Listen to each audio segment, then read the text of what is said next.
as women's power gets greater in society, it is true that violence towards them diminishes, but what they don't tell you is that violence by them increases.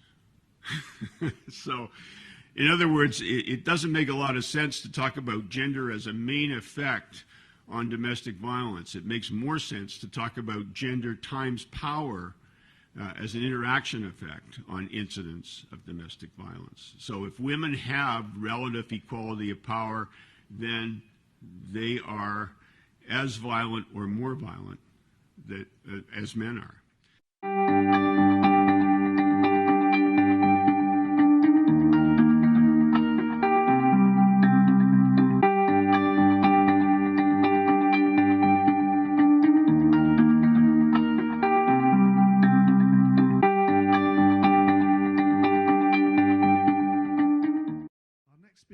Dutton, PhD, is a professor of psychology at the University of British Columbia. He co-founded a court-mandated treatment program for men convicted of wife assault in 1979, the data from which was incorporated into his research on domestic violence. He's published over 100 papers and 5 books, including The Domestic Assault of Women, 1995, The Batterer, A Psychological Profile, 95, The Abusive Personality, 2006, Rethinking Domestic Violence, 2006, and The Psychology of Genocide, 2007. He's given talks to the World Bank, the US Army and the Department of Defense, the University of Washington Law School and the Senate of Canada. He serves as an expert witness in civil trials involving intimate abuse and in criminal trials involving family violence. Gentlemen and ladies, Don Dutton.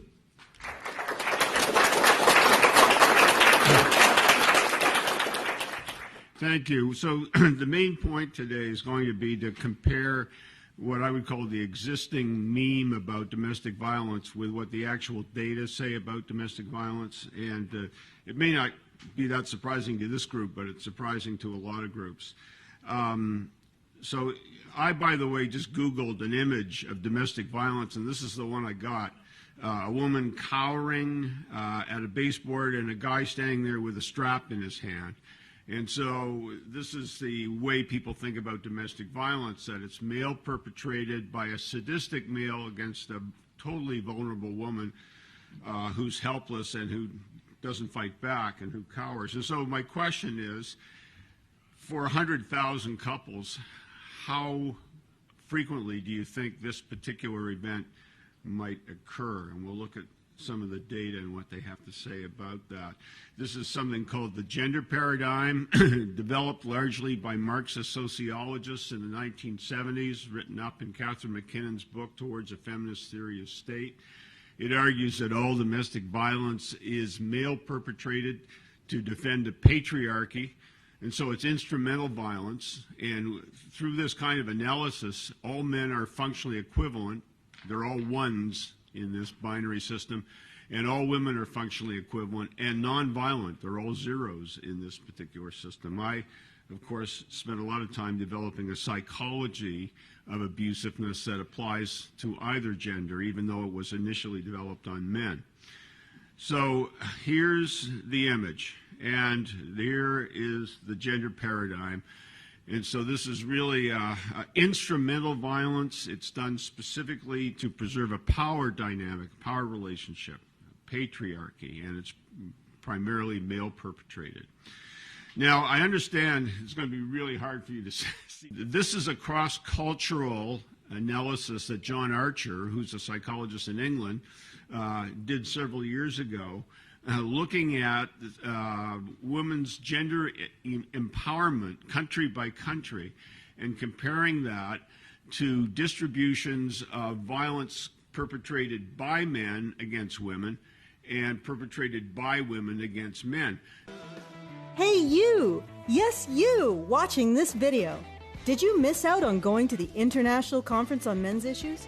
Or did you go and now you missed the fun times you had at this amazing event?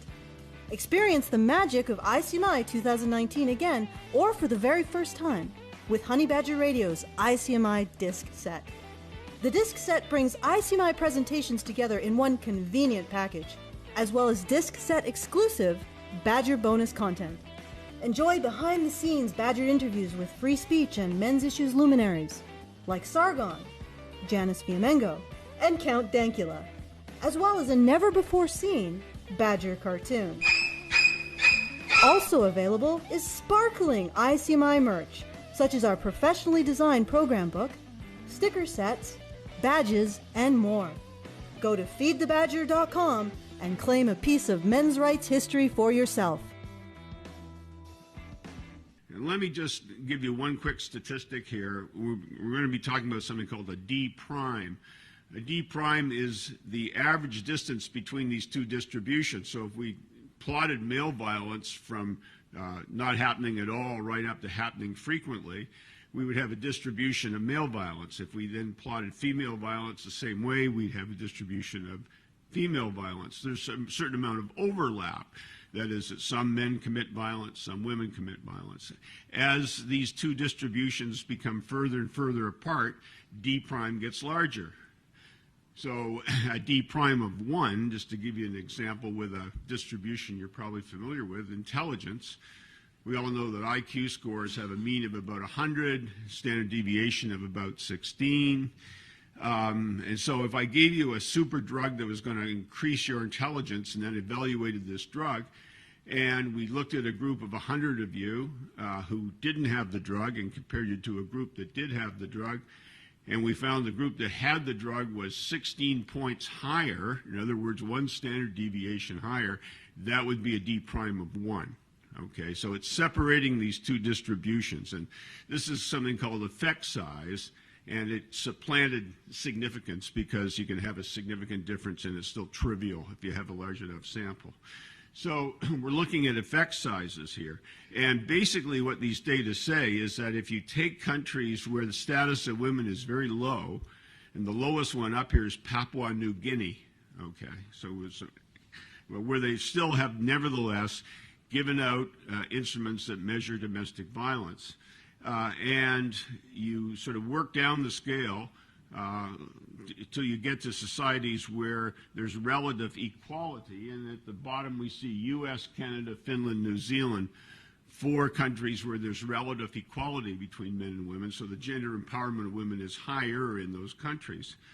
And what the data say, I know you can't see them, but the D primes up here are in the neighborhood of plus 0.16, which means that when women have low socioeconomic power, there's about a 5th or a 6th of 1 standard deviation difference between male violence and female violence. Men are more likely to be violent towards women than the converse, but not a whole difference of 1 point of 1, a standard deviation of 1. There's an overlap, in other words, between these distributions. Men are somewhat more violent. But the interesting thing, I think, is that when you get down to the 4 societies where there's relative equality between men and women, the D prime is smaller, but it's in the opposite direction. So as women's power gets greater in society, it is true that violence towards them diminishes, but what they don't tell you is that violence by them increases. So, in other words, it doesn't make a lot of sense to talk about gender as a main effect on domestic violence. It makes more sense to talk about gender times power as an interaction effect on incidents of domestic violence. So if women have relative equality of power, then they are as violent or more violent as men are. Now, let's just take a look at this in the U.S. and just to see what it looks like. Here's one of the earlier studies. There have been large surveys done in the U.S. First one was done in 1975 by Murray Strauss, who was professor of sociology at the University of New Hampshire. He did all of much of the early groundwork on practically every sociological question about domestic violence. So race, gender, socioeconomic status, embeddedness, all those things. Murray Strauss did the research on them. And in 1975, and then 10 years later, 1985, he collected national survey data using random digit dialing to look at the incidence of domestic violence. And so here you see one of the data tables from the 1985 survey that Strauss did. And what you have here are rates of violence in dating relationships, in cohabiting relationships, and then in married relationships. Those are the three horizontal lines running from top to bottom. And then what you have running vertically are the patterns of violence. So in the first one, it's male minor violence and female non-violent. And let me say the way that violence is measured here is through something called a conflict tactics scale. Back in the old days, when they wanted to look at incidents of violence, they would ask people questions about crime victimization, called a crime victim survey. And they would usually get pretty low rates, 1 or 2% reporting domestic violence. Strauss came up with a better way of doing that, which was to ask people this simple question: how do you resolve conflict in your family? Which of the following things do you do to resolve conflict? And they range from being reasonable and rational and talking about it, down through verbal abuse, yelling at the other person, calling them names, and then down to physical acts. And they could be relatively minor physical acts like pushing and shoving. When I say minor, I mean not likely to cause injury. And then down to severe violent acts, which would be more likely to cause an injury, like punching or kicking someone or beating them up. And when you use this conflict tactics scale, suddenly the rates of violence reported by families in surveys go up to around 15 or 16% instead of 1 or 2%.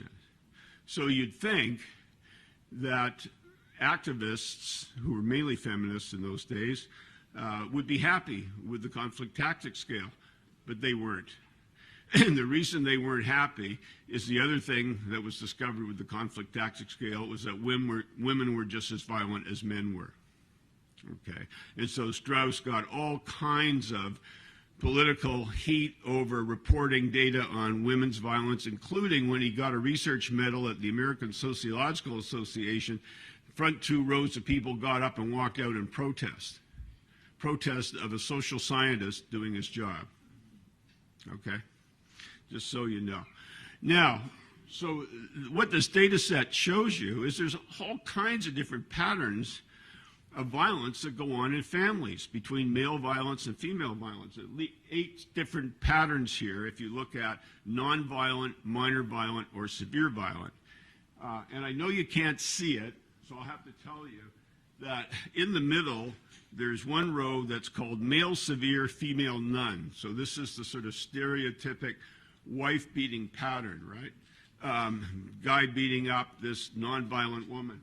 And in married couples, the number that was obtained was 5.7%.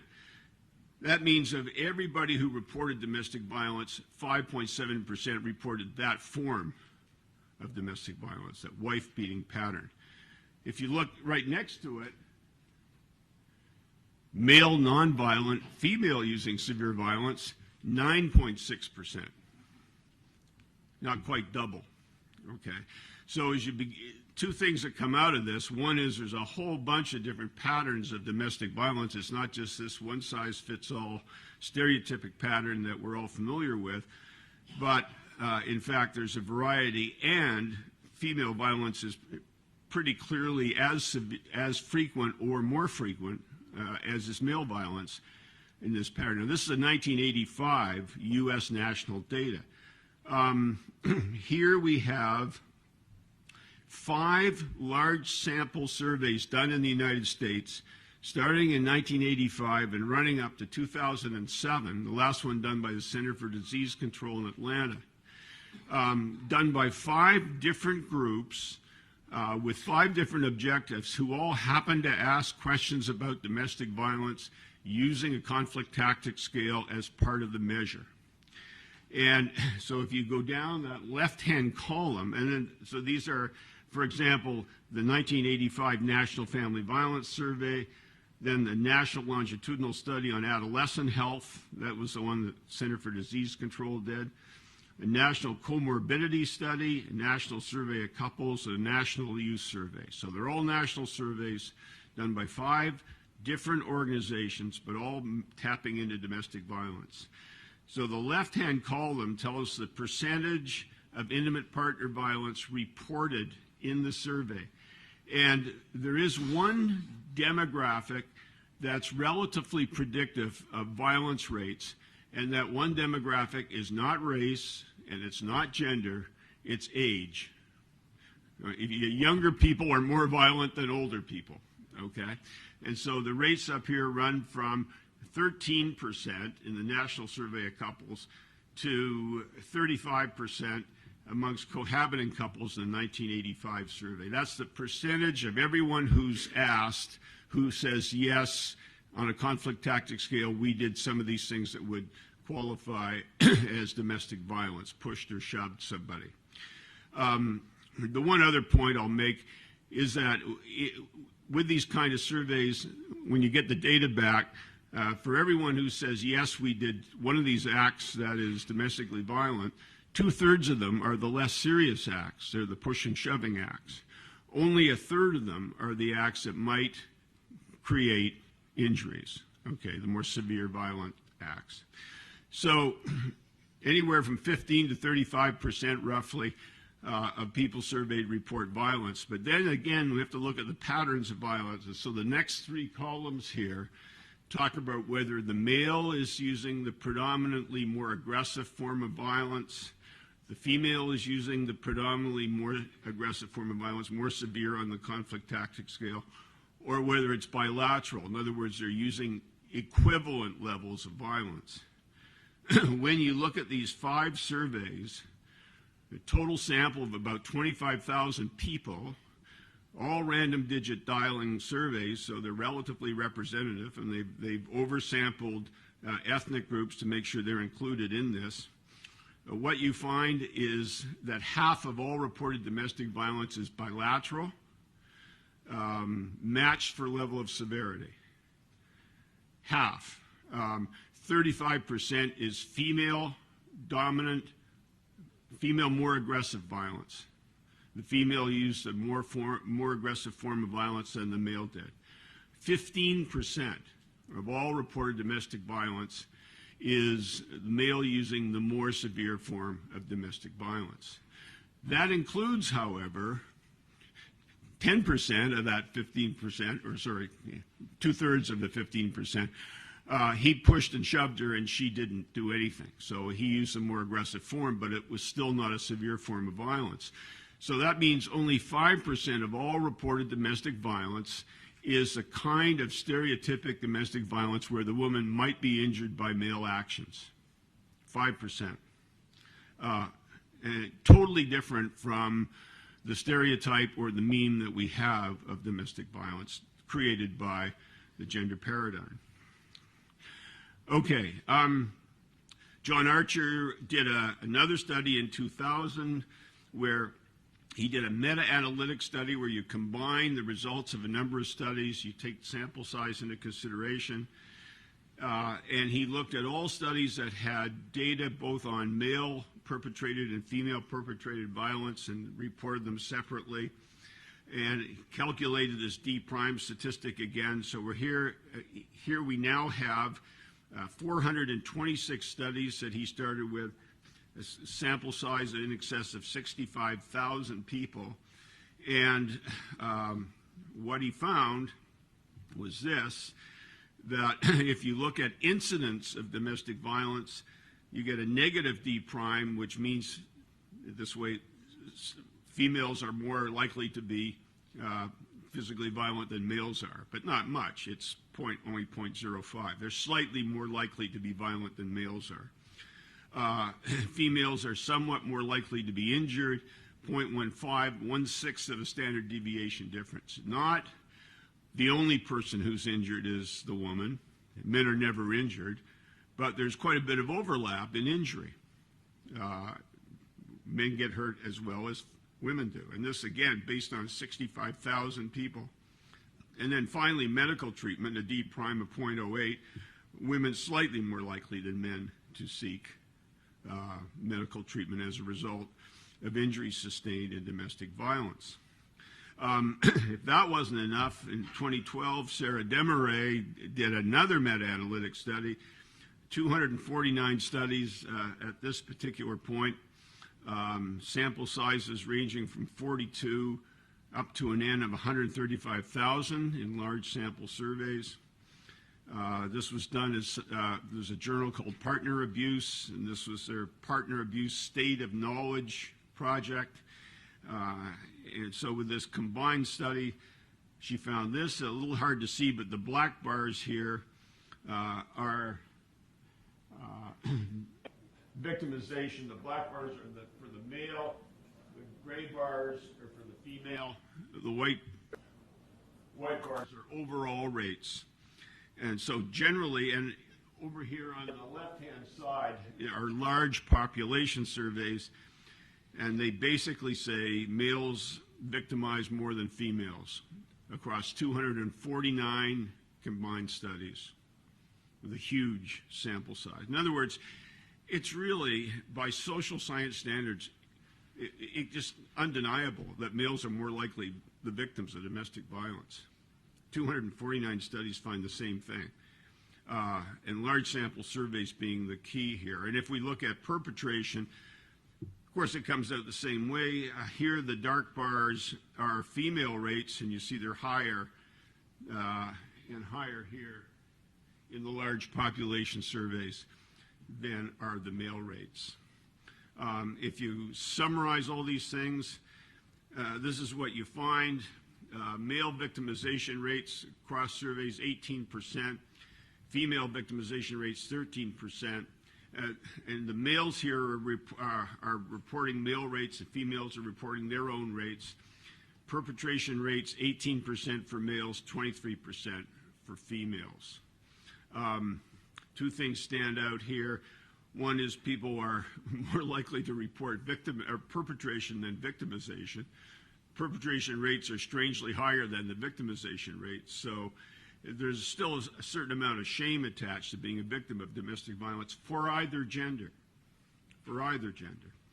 And again, it comes out that the female perpetration rates are higher. The incidence of female domestic violence is higher than the male rates. So if we go back to this Google image and work down, the last number here is actually wrong. I didn't do the math right here, but a rough estimate would be that for 100,000 couples, there are 900 cases of what would be stereotypic wife assault out of 100,000 couples. Far different from what you see sometimes claimed in newspapers, especially in Canada, which says half of all women are going to be abused in a lifetime. And that, when they're talking about abuse here, they conflate being pushed once with what's happening to this woman in the picture, that she's being savagely beaten. So it really begins to meet criteria for propaganda. This is the Oregon Youth Survey that was done by Deborah Capaldi. She published her data in 2000. What was interesting about it was they were longitudinally following a number of young couples aged 17 to 27 for a long period of time, so they had tons of data on these couples, including measures of domestic violence. And what they found is that at some point, for some of the couples in their sample, the level of conflict on a particular day would be a little higher than usual, and so somebody would call the police. And guess who got arrested? The man got arrested 85% of the time. There were 310 arrests total out of this sample, and the man gets arrested 85% of the time, but she knows from having all this prior data that the amount of violence in these couples was equivalent, that the women were just as violent as the men were. And this is in Oregon, which is a dual arrest state. So at least on the books, it's possible to arrest both people, but that was not what was happening. And of course, some of you live in states that are not dual arrested. In Canada, the police are totally brainwashed to only arrest men. So this Oregon survey is pretty interesting because it does show you the difference between the actual incidents of domestic violence and what happens with police arrests. And you frequently see statistics that say 85% of all domestic violence is male perpetrated. What they're really saying is 85% of those who were arrested for domestic violence were male. It doesn't mean that the actual incidence of domestic violence was 85% male. In fact, it was 50-50. And so here's Deborah's conclusion. She says, the view of those involved in official, that means police certified, IPV incidents would be couples predominantly characterized by one-sided male-to-female aggression or patriarchal or intimate terrorism was not supported. Not supported. Okay. So there's a big slip happening here between what's going on behind closed doors and what the police do.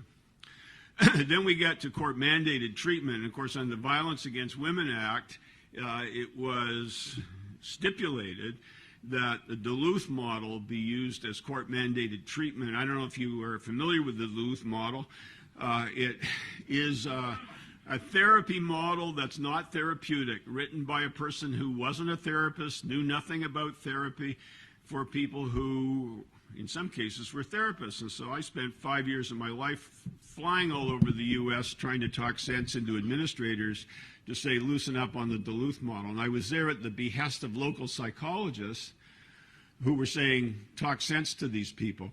The Duluth model says you drag people into an intervention as part of the court-mandated program. You impress on them that their relationship is akin to a slavery model. Okay, I mean, I'm quoting this right out of the manual. Akin to a slavery model, and guess who the slave master is? The male, of course, and the slave, of course, is the female. And so you then start this process of political re-education, which I compared to Chinese brainwashing techniques used in the Korean War. It's about the same. You cannot establish any kind of therapeutic bond with people in treatment using this kind of model, and yet it's stipulated as the official intervention model under the Violence Against Women Act, which has the gender paradigm as its go-to template for working with domestic violence. Greg Felsen at University of Pennsylvania looked at issues of control and domestic violence, actually using the data from the Violence Against Women survey, and found after he analyzed all the data that there was not a connection between control and domestic violence, that controlling men were not more likely to use domestic violence. Because it's based on this premise, the notion that they would do so is based on this premise that all domestic violence is instrumental, used for reasons of control. But in fact, all domestic violence is not instrumental. Much of it is emotionally driven for reasons that have very little to do with control.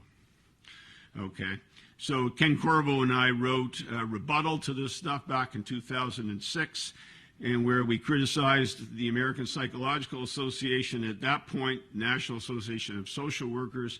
Subsequently, I also wrote a critique of the American Bar Association website, which purported to refute 10 myths about domestic violence, which it replaced with 10 other myths about domestic violence, based on not empirical studies, but on government reports in most cases, which had no data and nothing to support the refutation of the original, quote, myth.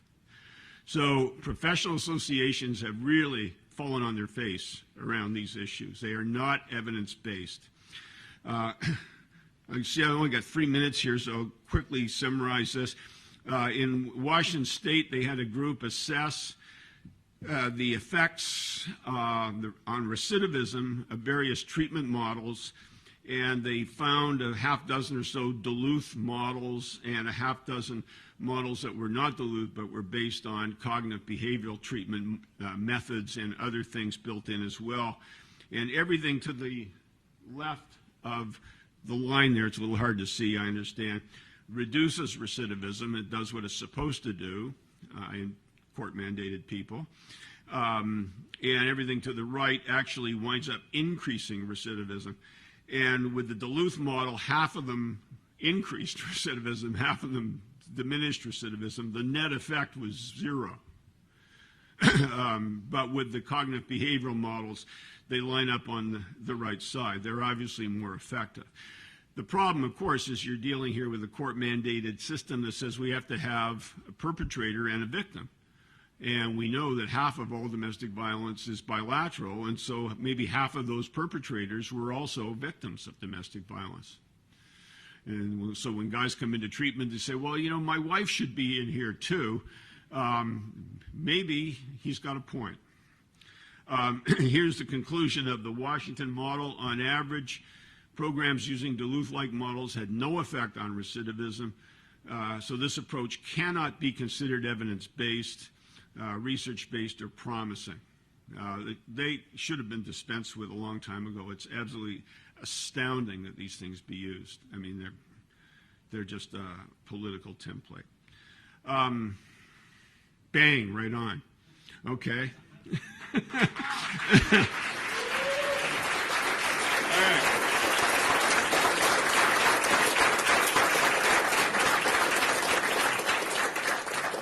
Questions?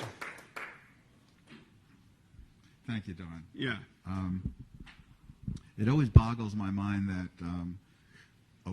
the Obama administration was saying we're going to be science-based instead of advocacy, and then they reject all of this stuff. It's a universal problem, believe me. Yeah. I spoke to Murray Strauss once at a conference a couple of decades ago, and pointed out that even these statistics don't include kind of surrogate perpetrated violence, like if a woman tells her new boyfriend or her brothers and they beat up a guy, Right. or if she calls the police on a false accusation and have them beat up a guy, Right. or just remove him from his children, even if it's nonviolent. That's a pretty serious thing. I'd rather get punched in the face than lose my child. Right. Is there any research into that kind of violence? No, I've never seen anything on that. He said the same thing. He said, Yeah. "No, that's really interesting." Yeah, it's absolutely right. All right. Yeah. Hi, Mark. Hi, Don. Thank Yeah. you very much. I'd like to make a couple of comments, if I may. They'll be very quick. Number one, a number of years ago, you and I had a conversation where you pointed me to Ellen Pence's book on the Duluth model and how she came to create it. And when I read it, I'm like anal compulsive. I actually read the preface. Is that better? I actually read the preface, and when I read that and the first chapter, I realized a dirty trick that she pulled in creating the Duluth model, which is what she describes is she got a bunch of women who said they had been abused together and spent a year or more talking to them, working with them, telling them her ideas about what the cause of domestic violence is, Right. before she surveyed them and said, what do you think the cause of domestic violence is? And then she created the Duluth model from that. So she basically polluted the jury pool. Right. And then the other thing that I wanted to mention is it's really sort of,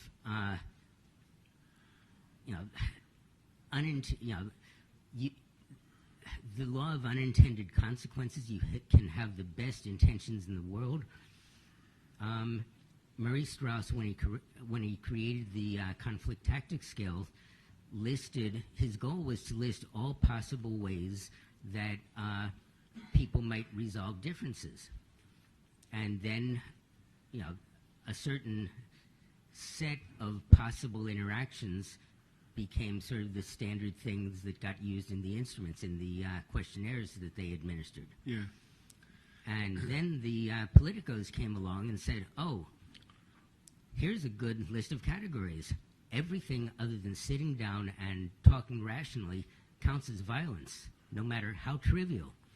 So just, beware what you do, because whatever, with the best of intentions, you can feed, you can create something that the bad guys will use against you.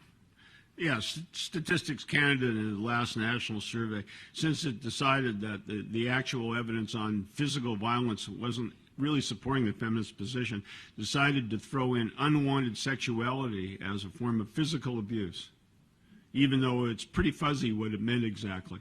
Even with that, female violence was still higher than male violence. So they tried, but failed. Anyway, thank you very much for all the work you've done and for spreading the word.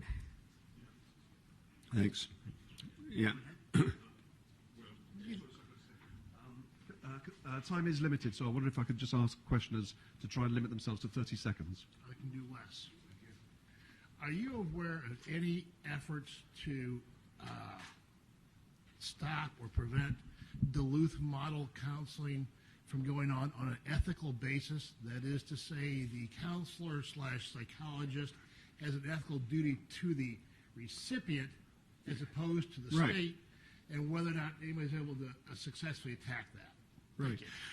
Well, apart from saying that myself, and I've written several criticisms about it, and I pointed out that it violates the ethical standards of psychologists. But I don't know of any concerted effort along those lines, although there should be one for sure.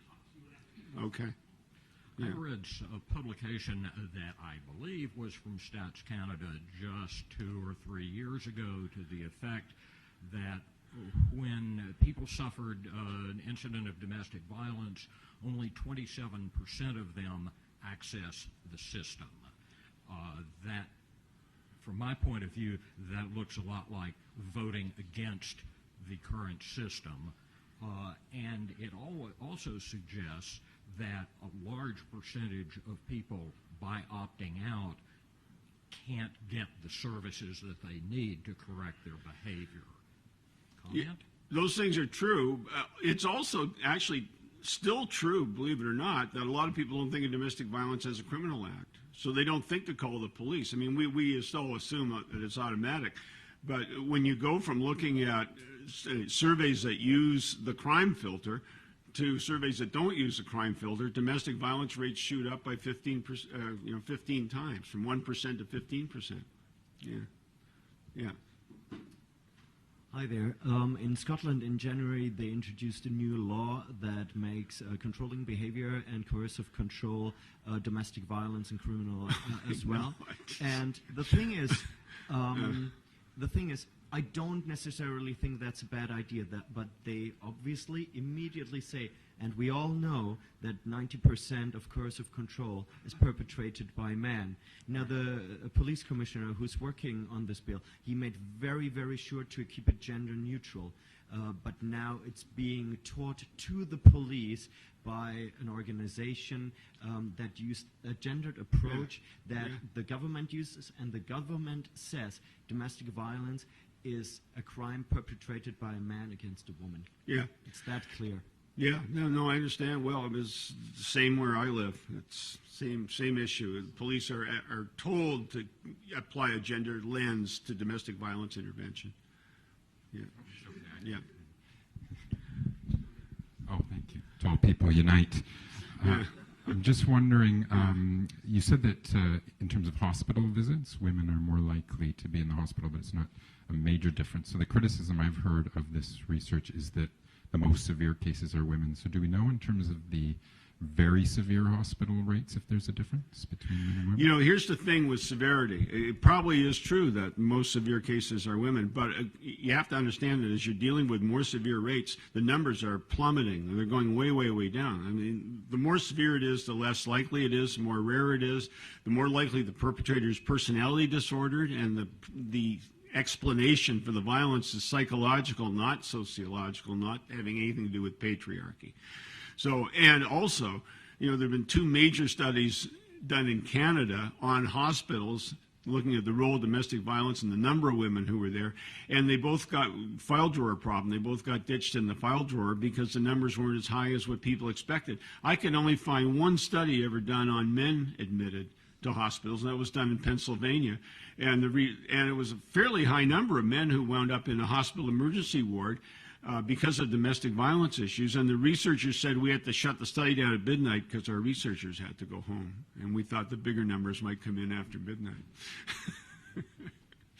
Yeah.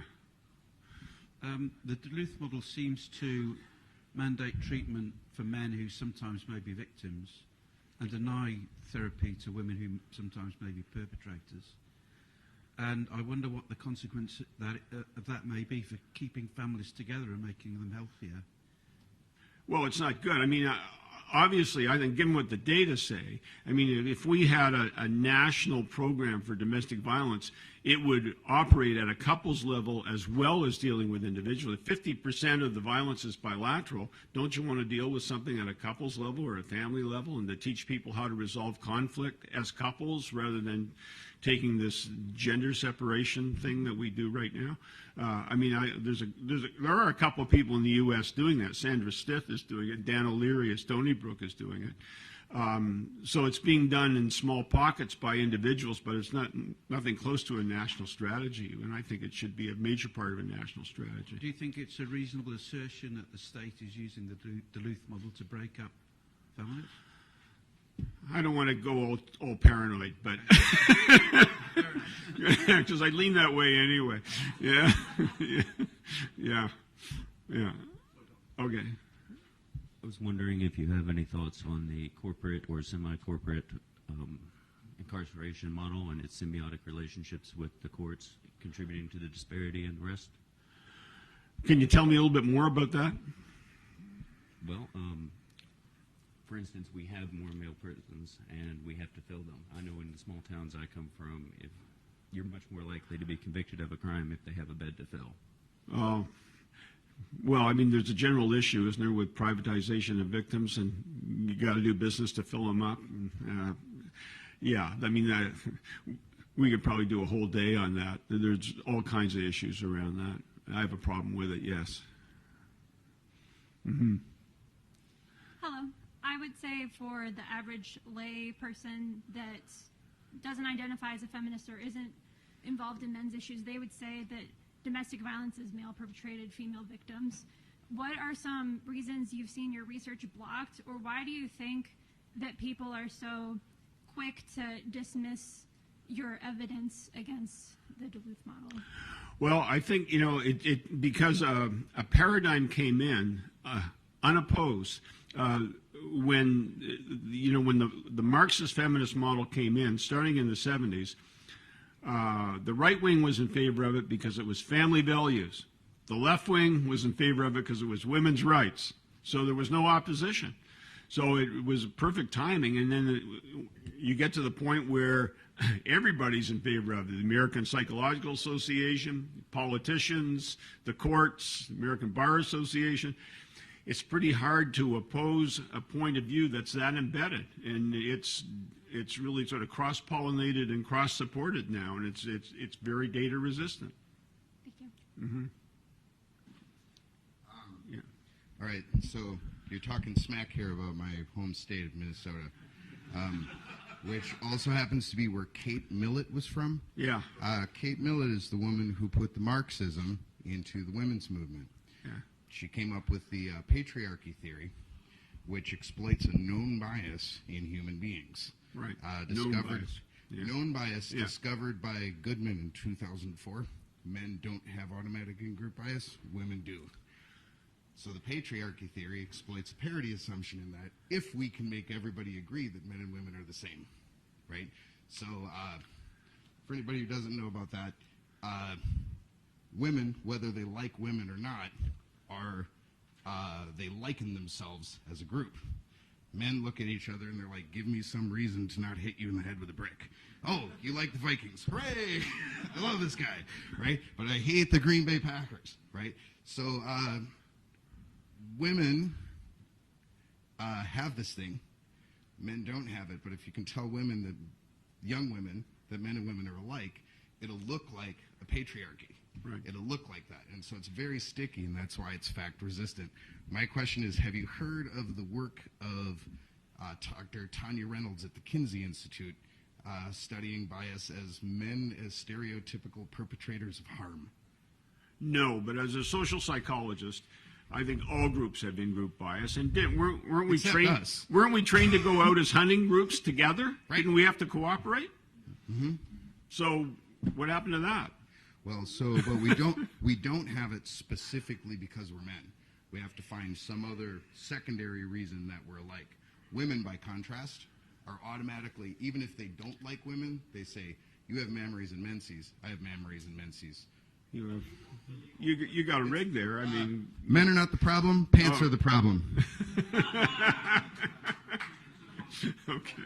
Okay, 1 minute. Yeah. Just one. Can you briefly describe therapeutic approaches that work to Sure. help people Sure. prevent their violent behavior? Yes. I mean, first of all, the obvious thing is you have to have something called a therapeutic bond, which means you spend time before you do anything else sitting down with the person coming in, agreeing that there's some part of their behavior that needs change. If you can't get to that step, forget the rest.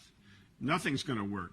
Secondly, there are cognitive behavioral models that are reasonably good, but they need an expanded focus. They have to look at emotion regulation, not just anger, but a whole variety of emotions.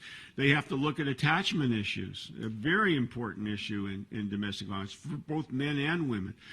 They have to look at trauma in the man's background and the extent to which that's affecting any adult behavior. So you need really this kind of expanded focus that comes from other, and I draw upon everything, work with borderlines, work with trauma patients, etc. And I put together something that was called a blended behavioral model. So it kind of drew on a number of these other systems. It sounds like you're doing 4 times the therapy, but that's not true because there's a lot of overlap between these different therapeutic forms. It's just making sure that you expand the focus somewhat. And even this Washington State model, which had nothing to do with me, said that that was really the way to go, and that was what was most promising. Yeah. Just quickly. Okay. Done. All right. Thanks.